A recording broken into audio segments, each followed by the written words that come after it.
برحب فيكم مشاهدي مريم تي في وين ما كنتوا عم تابعونا اكيد بلبنان بالعالم العربي وبالعالم وعبر الرابط المباشر اونلاين.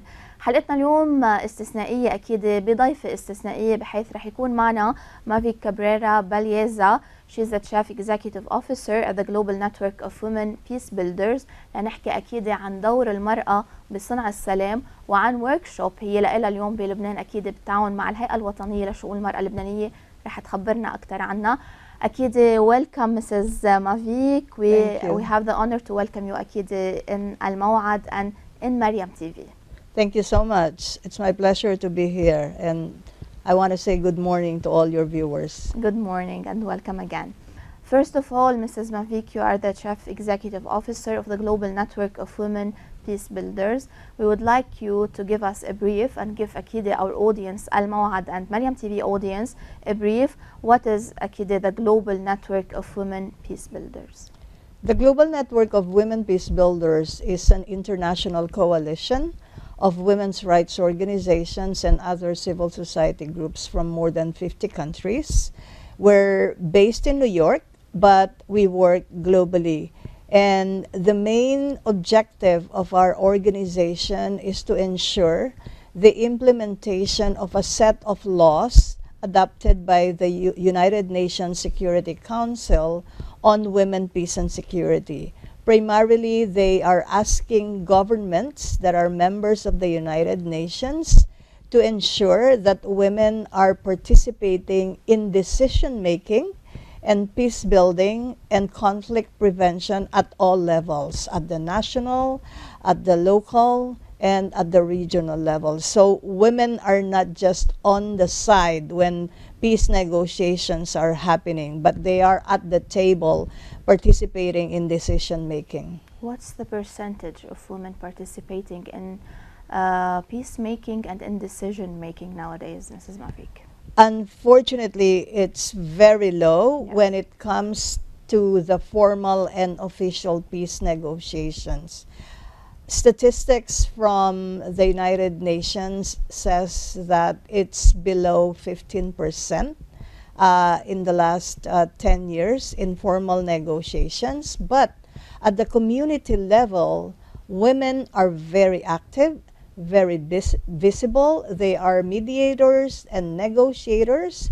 But when it becomes formal and official, they disappear, because the facilitators of the negotiations do not see women as experts on issues of peace and security. That is one of our main challenges that we are trying to address. Yes. Mrs. Mavik, you are here in Lebanon now for a workshop under title Media in Women Peace Security Workshop. Can you tell us more about this workshop? Yes, so it's a workshop where we are convening journalists like yourself to know more about the United Nations Security Council Resolution 1325 on women, peace, and security and its supporting resolutions, and how all governments, including the government of Lebanon, have the obligation to implement it.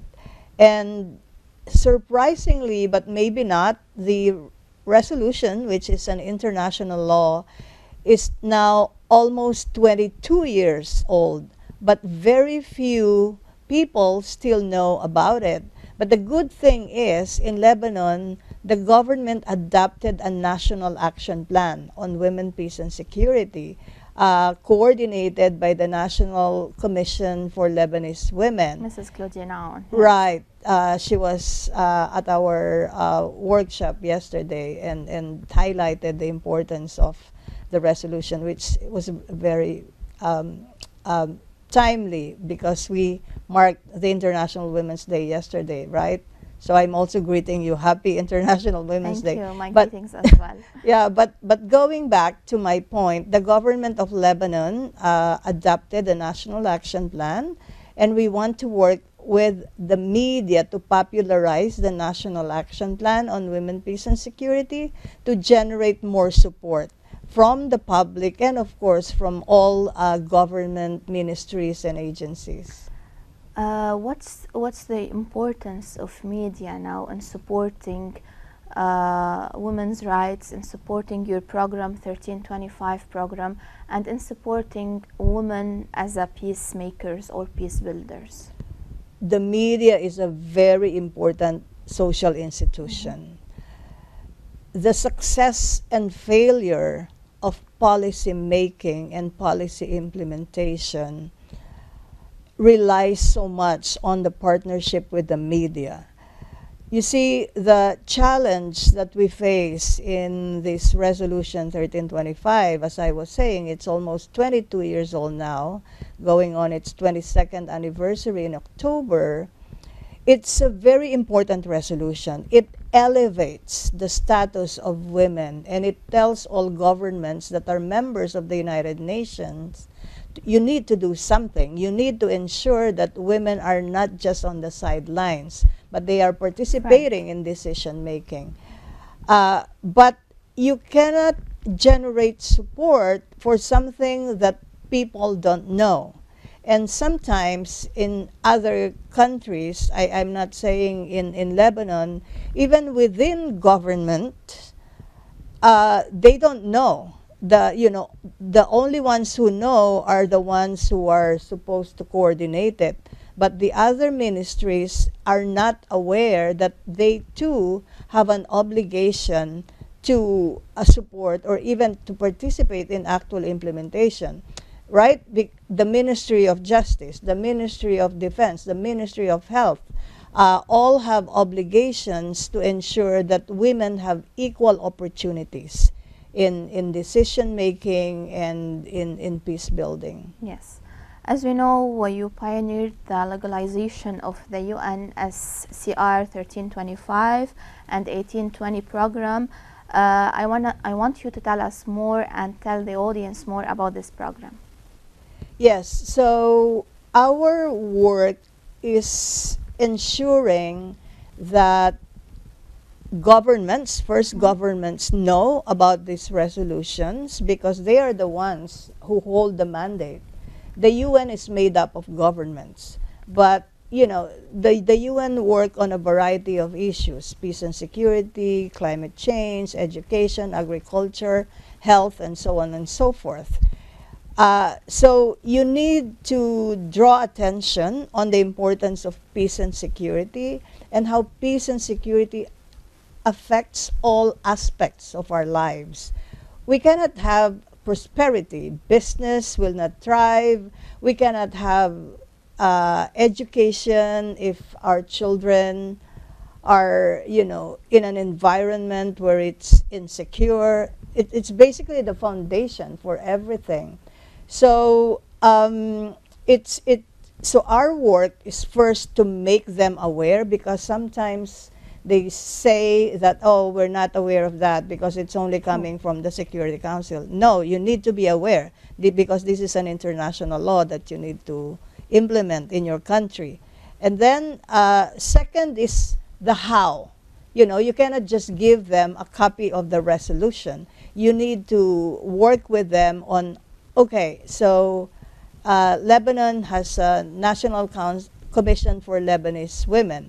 But this is peace and security. How will they work on peace and security? Isn't security a responsibility of the Ministry of Defense, right? Or the Internal Security Force or the Army? So you need to sit down with them and explain how one provision of the resolution relates to another. So, and then in some countries, especially developing countries in Africa or in Asia or in Latin America, sometimes also need financial support for the implementation. So we're also providing assistance that way. We're not a donor organization, but we created, or I'm one of the initiators, in fact, of the Women's Peace and Humanitarian Fund. It's dedicated not to government, but specifically to women's organizations who are working with governments in implementing this resolution. And I should make an announcement. There's a call for proposals to be funded by the Women's Peace and Humanitarian Fund, specifically for Lebanon. So I hope Lebanese women's rights organizations that are working on peace and security would apply for funding. This is a call from our platform, from Mariam TV today.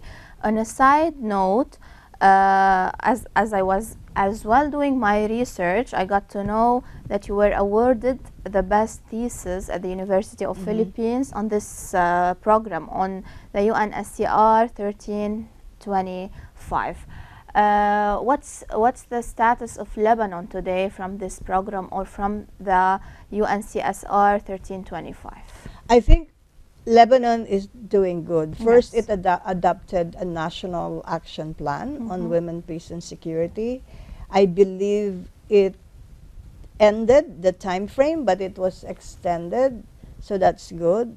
And yeah, as you also mentioned, Ms. Claudine On, the president of the National Commission for Lebanese Women, was our workshop yesterday, and she was also in a previous workshop that we had in Alay, where we convened local authorities and civil society. So that is a demonstration of the government wanting to work with the different stakeholders.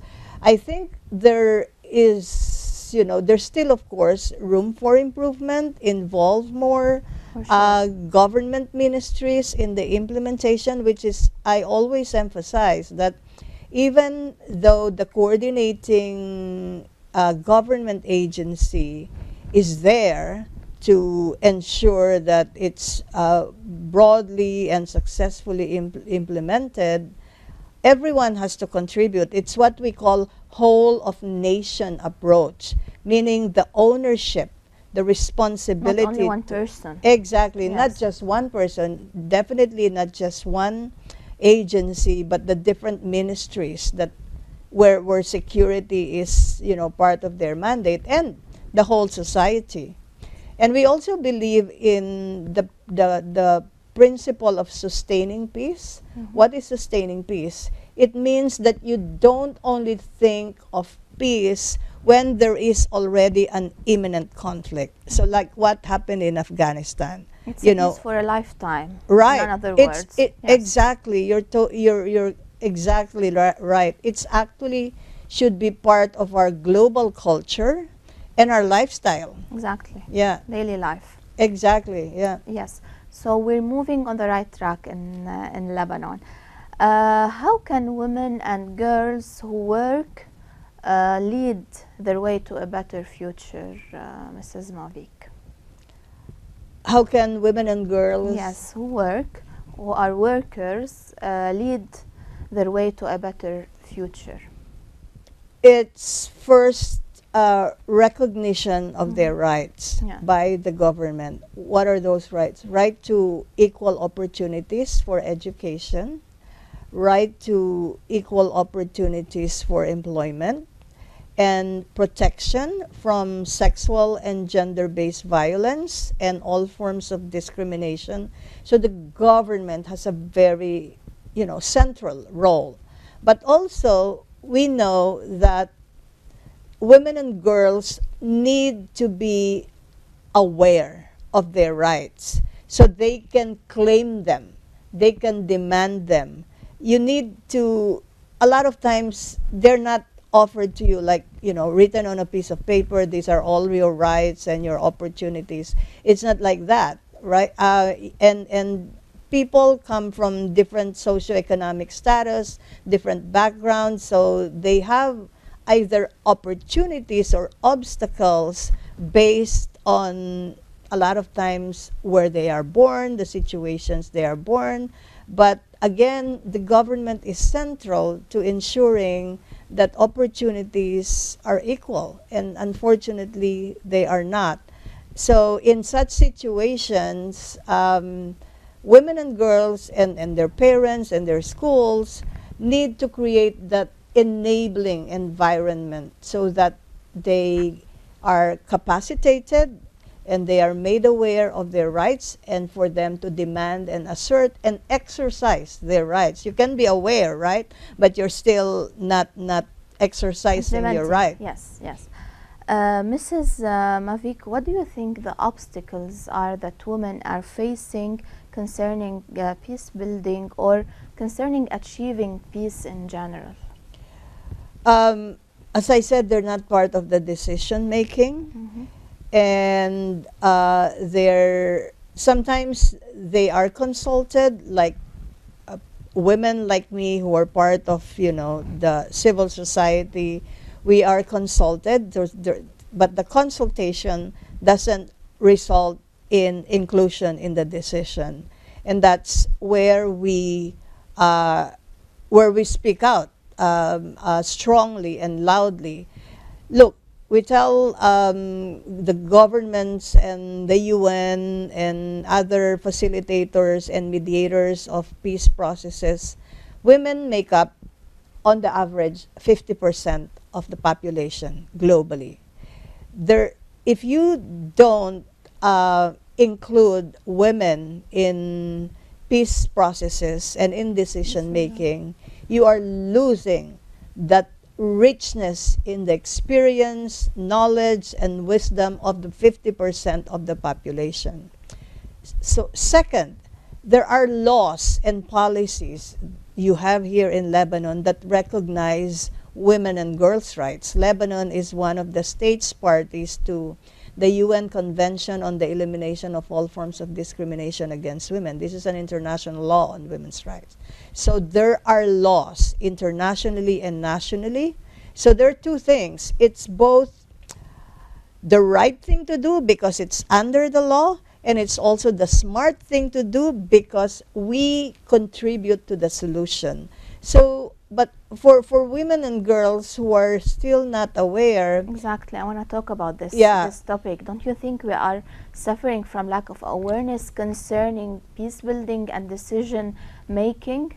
Absolutely, Yes. absolutely. And again, the media is a key actor in Exactly. awareness raising, in encouraging women and girls to participate. You cannot. Yeah, there are some societies, including my own. I'm originally from the Philippines, although I'm also a citizen of the U.S. now. That women and girls are relegated to traditional laws, Exactly, traditional rules or practices that you don't aspire too much. You'll get married, and you'll get married, and you'll take care of your children, and maintain your home, and don't aspire too much. This is the role for you. Fortunately, it's changing. Like we have you here as host of this amazing program, and we have women in government, but they're still the minority. So we need to encourage them more. Like the media, before doing this work, my concentration was on media and media policies and information and communication. And there are actually many women who are studying journalism, who are studying computer science, computer engineering. But where they are? They are in the middle and lower rank. At the top level of decision making in the media profession, they only make up 20%. Yes, you're right. And one more thing, Mrs. Mavik, is the small circle or the family, the upbringing of a girl. As you said, there is a mindset that in some nations, in some countries, that the girl is not to study.